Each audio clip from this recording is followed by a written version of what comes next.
साथ में प्रश्नावली 1.3 में हम सीखेंगे निम्नलिखित गुणनफलों को ज्ञात करना। यानी गुणनफल दो पूर्णांक संख्याओं या दो से अधिक पूर्णांक संख्याओं का गुणनफल किस प्रकार से कर सकते हैं हम, वो आज हम सीखेंगे। तो हम देखते हैं, यहाँ गुणनफल करने से पहले हमें एक चीज का ध्यान रखना जो हम पिछली बार पढ़ चुके हैं। सबसे पहले चिन्हों का गुणा होना जरूरी है। जब भी गुणनफल करते हैं तो सर्वप्रथम चिन्ह का गुणा करेंगे, उसके बाद हम पूर्णांक संख्याओं का गुणा करेंगे। तो यहाँ चिन्हों का गुणा एक बार वापस देखते हैं अपन। प्लस का गुणा प्लस से जब करते हैं तो प्लस प्राप्त होता है। माइनस का गुणा जब माइनस से करते हैं तो प्लस प्राप्त होता है, और प्लस का गुणा जब माइनस से करते हैं तो माइनस प्राप्त होता है। माइनस का गुणा प्लस से करते हैं तो माइनस प्राप्त। यानी कि जब सैम संख्याओं का सैम चिन्ह का जब हम गुणा करेंगे तो प्लस प्राप्त होगा, और विपरीत चिन्ह के चिन्हों का जब गुणा करेंगे तो हमें माइनस प्राप्त होगा। तो यहाँ पे हम सवाल लेते हैं ए 3 गुणा -1। जब किसी संख्या के आगे कोई चिन्ह लगा हुआ नहीं हो तो वहां हम प्लस का चिन्ह मान के चलते हैं। जब कोई चिन्ह नहीं होता तो हम उसको मानते हैं प्लस का चिन्ह है। तो हम सबसे पहले यहाँ चिन्हों का गुणा करेंगे, प्लस गुणा माइनस, प्लस गुणा माइनस, तो यहाँ पे आएगा माइनस।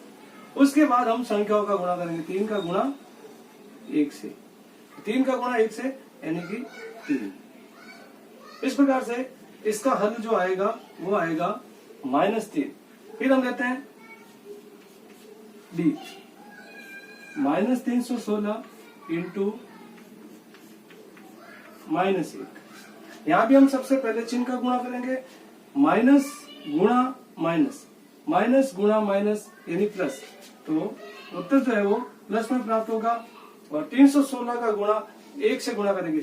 जब किसी भी संख्या को 1 से गुणा करते हैं तो गुणनफल में जो बड़ी संख्या होती है वो प्राप्त होती है। तो इन दोनों संख्याओं में यहाँ बड़ी संख्या जो है वो 316 है, अतः यहाँ आंसर आएगा 316। फिर है अगला ई -15 गुणा 0 गुणा माइनस। इसमें अपन देखते हैं गुणे में बीच में जो अंक आया है वो 0 का आया है। तो जब भी गुणे के अंदर 0 आता है तो अकेला 0 जब भी आता है तो वो संपूर्ण संख्या का गुणनफल 0 कर देता है। अगर हम यहाँ पे पहले इन दो संख्याओं का गुणा करते हैं तो 0 न तो प्लस का होता है न माइनस का होता है। उसका अगर प्लस भी लगाते हैं तो चलेगा, माइनस लगाते हैं तो भी चलेगा। अगर मैं यहाँ पे ये मान के चलता हूँ कि 0 है और ये प्लस का है या माइनस का, जो भी हम चाहे वो मान सकते हैं, तो 0 का गुणा जब भी संख्या से होगा तो हमें 0 ही प्राप्त होगा। और फिर इन दोनों का गुणा जब 0 प्राप्त हो जाता है तो बीच में बाद में हमारे पास संख्या बच जाती है -18। और इसी प्रकार से इन दोनों का जब गुणा प्राप्त करेंगे तो भी हमें प्राप्त क्या होगा 0। यानी कहने का मतलब यह है 0 को किसी भी संख्या से, किसी भी बड़ी से बड़ी संख्या को 0 से गुणा करने पर गुणनफल सदैव 0 प्राप्त होता है। और किसी भी संख्या को 1 से गुणा करने पर उत्तर सदैव जो दोनों में से बड़ी यानी कि 1 से जो बड़ी संख्या होगी वही हमें उत्तर में प्राप्त होगी। ठीक है। आई अगला -1 गुणा -2 गुणा -3 गुणा 4। इनका जब गुणा करेंगे तो यहाँ हमारे पास में 4 संख्या है, तो हम पहले 2 संख्याओं का गुणा करेंगे। तो अपन लेते हैं पहले इन दोनों का पहले गुणा करते हैं। तो माइनस गुणा माइनस क्या आएगा प्लस, और 2 एकम 2 यानी कि इन दोनों में 2 बड़ा है, आंसर 2 है। अब अपने पास में संख्या बच गई है 3, तो गुणा -3 इंटू 4। अब हम इन 2 का गुणा करेंगे। तो यहाँ पे ये संख्या प्लस की है और ये संख्या माइनस की है। Plus minus plus minus minus. 3 का गुणा 2 से, 3 दूनी 6 और गुणा 4। ये दोनों संख्या का गुणा 6 हो गया। अब बच गई ये संख्या। अब देख यहाँ पे ये संख्या कोई चिन्ह नहीं है तो ये संख्या प्लस की है। तो minus plus minus, minus plus minus, उत्तर आएगा माइनस के अंदर संख्या जो प्राप्त होगी। और 6 का गुणा 4 से करेंगे तो 6 चौक 24। इसका उत्तर आएगा 24। इस सवाल के शेष प्रश्न हल करने का प्रयास करें। सवाल नंबर 2 में देखते हैं अपन, निम्नलिखित को सत्यापित कीजिए। निम्नलिखित सत्यापित करने का मतलब यह है कि ये जो दिया हुआ है वो सही है या गलत, ये हमें सिद्ध करना है यहाँ पे। तो हमारे पास में इन दो सवालों के अंदर दो पक्ष दे रखे हैं, एक और ये दो, ये दो पक्ष बराबर जो है ये इस सवाल को दो भागों में बांट रहा है। हमें इन दो भागों में ये सिद्ध करना है कि ये जो दोनों पक्ष है वो तराजू के पलड़े की तरह बराबर है कि नहीं है, बराबर है या नहीं है, ये हमें सिद्ध करना कि ये तराजू का एक भाग है, ये तराजू का दूसरा भाग है, दोनों भाग बराबर है या नहीं है। तो हमें यहाँ पे गुणन प्रक्रिया, जोड़ की प्रक्रिया जो भी है वो करके ये सिद्ध करना है कि ये दोनों पक्ष बराबर है। अगर दोनों पक्ष बराबर है तो सत्यापित है, ये कथन रहे सही है, सत्य है, और अगर नहीं है तो ये असत्य है। तो अपन देखते हैं यहाँ पे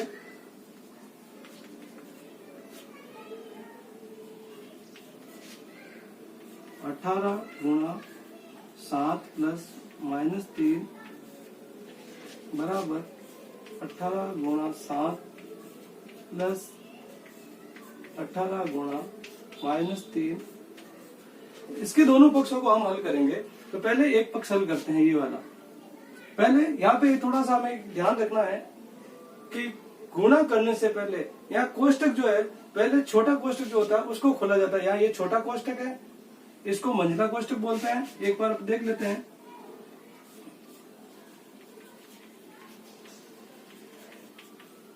इसको छोटा कोष्टक बोलते हैं, इसको मंझला कोष्टक बोलते हैं, और इस प्रकार का जो कोष्टक होता है इसको बड़ा कोष्टक बोलते हैं। ये जो 3 कोष्टक होते हैं इनमें सबसे पहले खोलने का नियम यह है, छोटे वाले कोष्टक को सबसे पहले खोला जाता है, उसके बाद मंझला कोष्टक खोला जाता है, और उसके बाद जो है बड़ा कोष्टक खोला जाता है। यहाँ हमारे पास में मंझला कोष्टक नहीं है, छोटा कोष्टक है और बड़ा कोष्टक है। तो हम सबसे पहले छोटे कोष्टक को खोलेंगे। तो सबसे पहले खोलने के लिए नियम यह होता है, कोष्टक के बाद अगर प्लस है तो अंदर वाली संख्या में जो चिन्ह है वो उन दोनों का आपस में गुणा होगा, यानी कि जो भी चिन्ह यहाँ बाहर है उसका गुणा अंदर वाले चिन्ह से होगा। और तो हम देखते हैं, तो यहाँ कोई नहीं है, 18 गुणा, पहले इस कोष्टक को खोलेंगे तो ये कोष्टक ऐसे ही रहेगा। तो 7 गुणा, बाहर प्लस है तो प्लस माइनस, इसके पहले हमने देखा था प्लस माइनस माइनस, तो माइनस के 3, छोटा कोष्टक है जो गायब हो जाएगा। अभी हम इस पक्ष को हल बाद में करेंगे, पहले इसी पक्ष को हल कर देते हैं, फिर इसके बाद में 18। अब इस कोष्टक को खोलेंगे, अपने पास में यही कोष्टक रहा है। तो यहाँ पे जो अंदर संख्या है दोनों का गुणा हो जाएगा। यहाँ प्लस की संख्या है, ये माइनस की संख्या है, तो प्लस माइनस माइनस, 7 3 21। इसके बाद में अब अपने पास में ये दो ही संख्या रह जाती है, इनका गुणा करेंगे तो प्लस माइनस माइनस, और 18 और 21 का जब गुणा करेंगे तो 21 और 18 का जब गुणा करेंगे अपने पास में आएंगे 18 एकम 18, असल क्या 1, 18 दूना 36 और 1 37। तो अपने पास में यहाँ पे आए -378। मैंने सीधा गुणा किया है, 18 एकम 18, हासिल का 1, 18 दूना 36 और 1 37। अब जो अपना दूसरा पक्ष है इसको हल करेंगे। तो यहाँ पे ये कोष्टक है, अपन चाहे तो इस कोष्टक को अलग से हल कर सकते हैं, क्योंकि ये कोष्टक इस कोष्टक से अलग है, और इसको हम अलग से हल कर सकते हैं। तो यहाँ पे इसको अब सीधा हल करेंगे तो 18 और 7 का गुणा, 7 8 56, क्योंकि यहाँ एक ही कोष्टक है इन दोनों में, इसलिए सीधा हल कर सकते हैं अपन। दोनों ही प्लस की संख्या है तो चिन्ह भी प्लस का आएगा। 7 8 56, असल के 5, 7 और 5 12, प्लस इसके बाद में इनको, यहाँ छोटा कोष्टक है तो पहले हम छोटा कोष्टक खोलेंगे। तो 18 गुणा -3 तो बराबर 126, प्लस माइनस की संख्या है, अभी यहाँ पे प्लस है। अगर अपन चाहे तो इसको कोष्टक में डाल के फिर कोष्टक खोल सकते हैं, या सीधा कोष्टक खोल सकते हैं। तो अपन एक बार इसको कोष्टक में डाल देंगे संख्या को, क्योंकि यहाँ पे ये संख्या जो आ रही है वो माइनस की है, तो प्लस माइनस को साथ में नहीं रख सकते, इसलिए कोष्टक से उनको अलग करेंगे। तो प्लस माइनस माइनस, और 18 1 18, 18 9 36, 18 3 54। अब इस कोष्टक को हम खोलेंगे, 126 प्लस माइनस माइनस। अब दोनों की घटाव प्रक्रिया होगी तो घटा देंगे, 6 में से 4 गए, पीछे रह गए 2। तो यहाँ पे ये जो संख्या ये प्लस की है और ये माइनस की, इसलिए यहाँ पे घटेगी बड़ी में से। तो ये संख्या प्लस की ज्यादा है तो प्लस का उत्तर आएगा अपना। और 12 में से 5 गए 7। तो अपने एक पक्ष में आ रहे हैं 378 और दूसरे पक्ष में आ रहे हैं 72।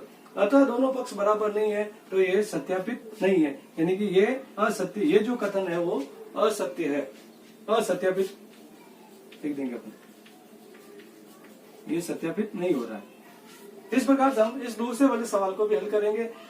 सवाल है अपना एक, किसी भी पूर्णांक a के लिए -1 गुणा a किसके समान है। तो यहाँ पे हमें a जो एक संख्या, अज्ञात में यहाँ पे उस संख्या को लेना जो पूर्णांक है, यानी ऋणात्मक और धनात्मक अंकों को हम ले सकते हैं। तो हमने यहाँ पे कुछ उदाहरण लिए हैं। तो a बराबर कोई भी पूर्णांक है, कोई भी पूर्णांक है, अपने पास में पूर्णांक में ऋणात्मक और धनात्मक अनंत संख्या है, उनमें से हम कोई भी संख्या ले यहाँ पे ले सकते हैं। तो मैंने सर्वप्रथम लिया है a बराबर 1, धनात्मक a लिया है। अब धनात्मक a, तो अपना जो सवाल है वो है -1 इंटू a। तो a की जगह पे मैं जो मैंने मान माना है वो लिखूंगा। तो मैंने वो लिखा है और वो माइनस, और ये संख्या प्लस की है तो माइनस प्लस माइनस, और उत्तर आएगा 1 इंटू 1 1। फिर मैंने अगला अंक लिया है -12। ये बराबर मैंने माना a की जगह पे -12 है, तो मैं a के स्थान पे -12 लिखूंगा और गुणा करूंगा। सबसे पहले चिन्ह का गुणा होगा तो माइनस माइनस, पहले माइनस माइनस का गुणा होगा, माइनस माइनस प्लस, और 1 का गुणा 12 से 12, यानी कि या तो 1 का पाड़ा 12 बार बोले या 12 का पाड़ा 1 बार बोले, या 1 की गिनती बोले 12 बार या 12 का पाड़ा बोले 1 बार, तो उत्तर रहेगा 12। फिर मैंने अगला अंक लिया प्लस के 83। तो a की जगह पे मैंने लिखे 83, माइनस प्लस के लिए मैंने, इसलिए प्लस की संख्या है माइनस प्लस माइनस, और 1 का गुणा 83 से 83। फिर मैंने अगला अंक लिया -15। -15 को 1 से गुणा करेंगे तो माइनस के 1 से तो माइनस माइनस प्लस, और 15 का गुणा 1 से 15।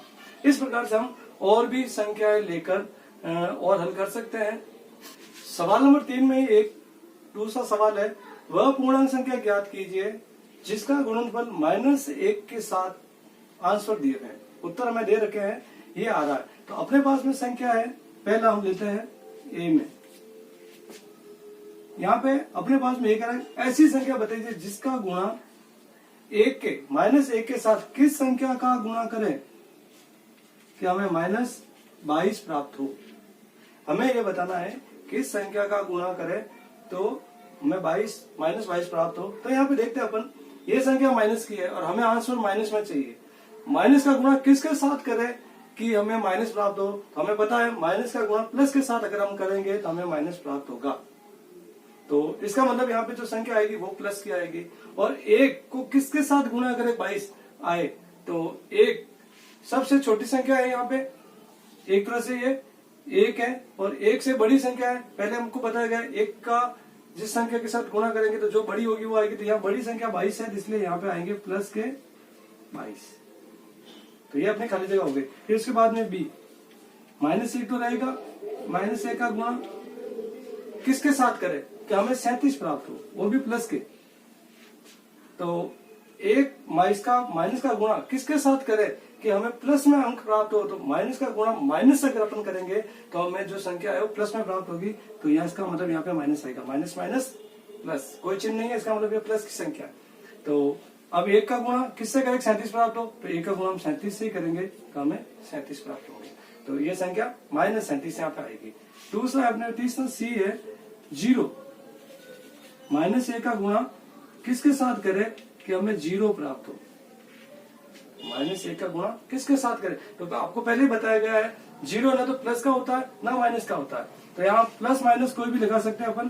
तो किसका गुणा किसके साथ करें, तो हमें ज्ञात है 0 का गुणा किसी भी अंक के साथ अगर अपन करते हैं, 0 का गुणा किसी भी बड़े से बड़े अंक के साथ अगर हम 0 को गुणा करवाते हैं तो हमें आंसर में 0 ही प्राप्त होता है। तो मैं -1 का गुणा 0 से अगर करूं तो मुझे उत्तर में 0 प्राप्त होगा। हमारे चैनल को सब्सक्राइब करें। धन्यवाद। शेष प्रश्नों को हल करने का प्रयास करें।